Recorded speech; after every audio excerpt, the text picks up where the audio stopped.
you. You want to go see an old grave? We are now at the entrance of Niwatorizuka Kofun. So in Japanese, a kofun is a burial mound. So this one would probably have been built in the second half or late 6th century. So the name means chicken head kofun.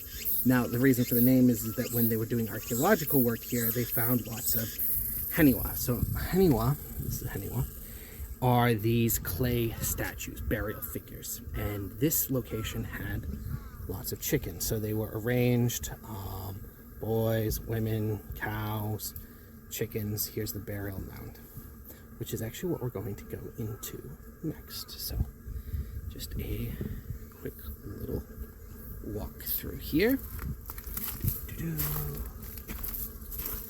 So the archaeological expedition, the first one was in the Meiji era, the latter ones were in the Showa era. So the first one, the Meiji era, actually focused on this here, which is the main chamber. So inside they found a straight sword, arrowheads, horse harness, beads, parts of a pipe, things like that.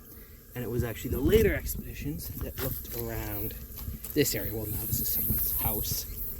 Only part of it preserved, which would have had the haniwa.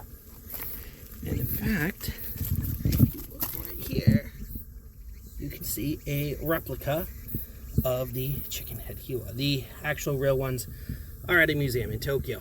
And I've got a little coin to offer the dead. As you can see, the burial mound itself is actually relatively narrow. There's a platform back there, which is where they found some of the artifacts that were left inside. So, like most kofuns, this one is part of a larger group. However, you notice most of this area was turned to agriculture, damaged over time. This one was well preserved, and that's part of why it is now a historical site. Actually, a very nice area. So it is currently listed as a prefecture level historical site here in Japan. So like I said earlier, kofuns a lot of times are found in clusters, and this one is part of the same cluster, and I think it's the only other survivor. So sometimes when I'm bicycling around, I'll see kind of built up areas, mounds, kind of like this, and be like, I wonder if there's a kofun there. The historical value of them has sort of fluctuates between them. So the last one we were at, because it wasn't looted, for lack of a better word, grave robbed, it had a lot of artifacts. However, a lot of them, because they're very noticeable, there's no artifacts because people went in and cleared it out, you know, for the beads, the swords, the arrows, whatever they could find. Here we are at Niwatorizuka Kofun. As you can see, it's sealed up, so you can't actually get in or take a look, which I imagine they've had problems with kids sneaking into these.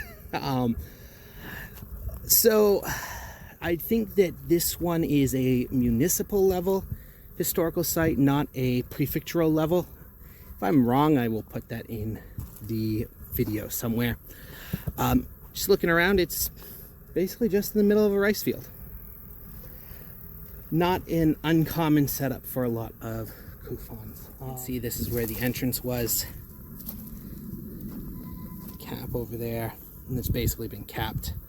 And so the hall where the dead person was would have been here, and probably this area here, this area here would have had the haniwa, the statues, the funeral statues. I hope you enjoyed this little tour of two of the local kofuns here. Thank you for liking, sharing, and subscribing.